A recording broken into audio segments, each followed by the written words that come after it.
voilà, on a voulu du matérialisme, on a voulu de la technologie, on fait des miracles extraordinaires en technologie. Et c'est vrai que c'est on est abasourdi par la capacité qu'on a aujourd'hui. Là, on est en train de filmer un ordinateur, tu peux avoir toutes les informations que tu veux, mais vraiment toutes les informations que tu veux. Donc, il y a quelque chose de magique. Oui. Voilà. Et il se trouve qu'il y a, j'avais un grand ami qui était en même temps un grand scientifique, qui est Jean-Marie Pelt. Ah oui. Oui. Voilà. Exceptionnel. Exceptionnel. Alors, un matin, je me lève, j'écoute la radio, et pourquoi ils ne mettent pas une rubrique tout va bien? Oui, il pourrait y avoir, bon, ça va pas, mais enfin, il y a quand même des choses qui vont bien. Oui. Voilà, on serait au moins. Là, c'est tout va mal, tout va mal, tout va mal. Alors, je téléphone comme j'avais le moral un peu bas, je téléphone à Jean-Marie, je dis écoute, sauf à croire que Satan existe, moi, je ne comprends pas l'humanité. Oui. Tu sais ce qu'il m'a dit? Mais tu en doutes? Ah.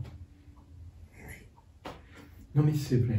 Avec Jean-Marie Pelt, j'avais même discuté et il était assez proche, à un moment donné, la pensée de Teilhard de Chardin. Oui, oui, oui. Et ce prêtre qui était dans une bien lu Teilhard de Chardin. Voilà, oui. Exactement. C'était un jésuite qui a écrit des choses très, très intéressantes sur le phénomène humain, parce qu'il était aussi anthropologue, il avait, et en même temps prêtre, donc il y avait des croisements de pas mal de connaissances, et j'ai beaucoup aimé Teilhard de Chardin. Oui, absolument. Oui.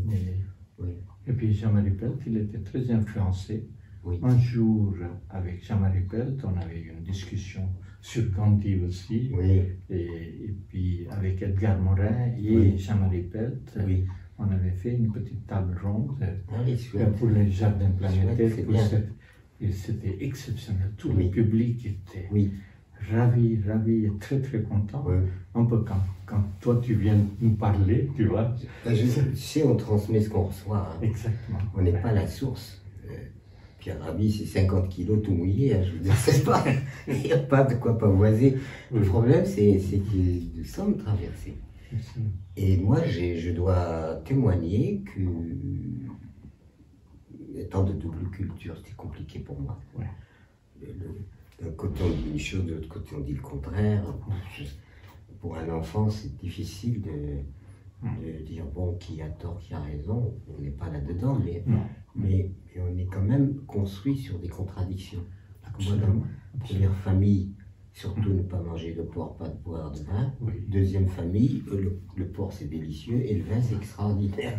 Donc, et alors tu es comme ça. Dès le premier jour, tu es là. Voilà, qui a tort, qui a raison, tu vois.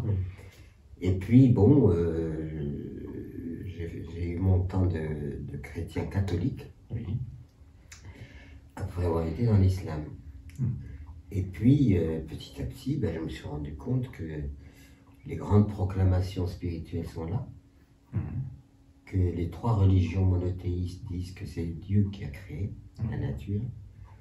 Et mon étonnement, c'est qu'ils disent que Dieu a créé la nature, donc elle est de nature sacrée, mais elle n'est pas respectée.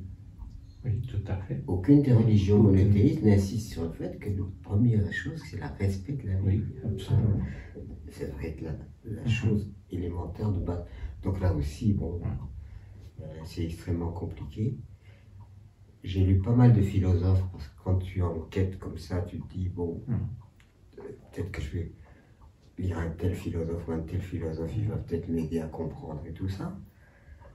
Finalement, tu constates que les philosophes ne sont pas d'accord. Non. Ils ne sont pas d'accord du tout, chacun crée sa philosophie. Marx a révolutionné le monde avec sa philosophie, enfin, etc. etc. Et quand j'arrive à Socrate, pour moi c'était la lumière, parce qu'il disait la vérité. Et la vérité de Socrate, c'est il disait tout ce que je sais, c'est que je ne sais rien. Absolument. Et ça, c'est la vérité. Voilà. Et donc j'ai été pas mal. Voilà, moi en fait, non, on ne sait pas grand-chose. C'est vrai que nous savons, mais nous savons très très peu. Voilà. Ou quand moi j'étais petit, et puis il y a un philosophe indien qui s'appelle Shankara, qui connaît et qui disait que toute la vie est une illusion. Oui. C'est-à-dire, et finalement, tout ce qu'on pourrait savoir ou connaître, ce n'est que des illusions qu'on pourrait connaître. C'est-à-dire, la vérité n'est pas ce que vous voyez ou ce que vous sentez. Non, parce que nous sommes dans la légende un peu des aveugles et de l'éléphant. Tout à fait, tout à fait. C'est chacun voilà, touche l'éléphant et dit, voilà, c'est un serpent, c'est un pilier, c'est une barrique, en fonction de ce qu'il a touché. En fait, chacun a un morceau de la vérité, mais personne n'a la totalité de la vérité. Et je dois vraiment dire que la rencontre avec Krishnamurti, pour moi, a été énorme. Énorme. Parce qu'il a abordé les choses par la maïeutique et par le connais-toi toi-même, mais le connais-toi toi-même à travers, il a mis au point quand même ce qu'on appelle une dialectique. Et cette dialectique qui fait que je dois, moi, si j'écoute quelqu'un, lui, il va me transmettre ce qu'il a, ses erreurs et sa vérité peut-être.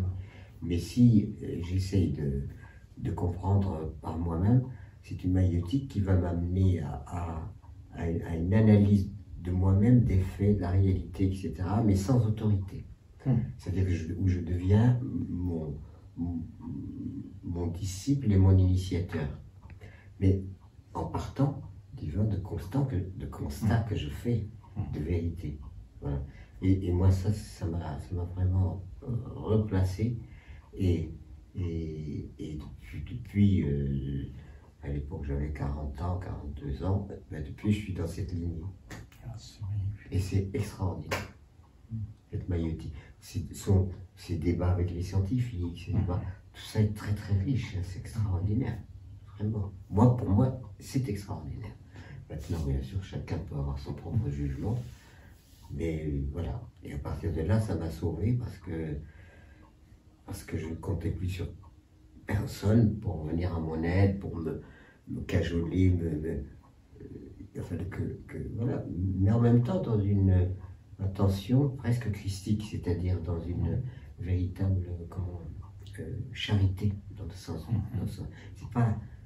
C'est pas l'égoïsme, l'enfermement sur soi à partir de la connaissance de soi, c'est au contraire l'ouverture de soi à partir de la connaissance de soi. Et ça a modifié complètement ma perception.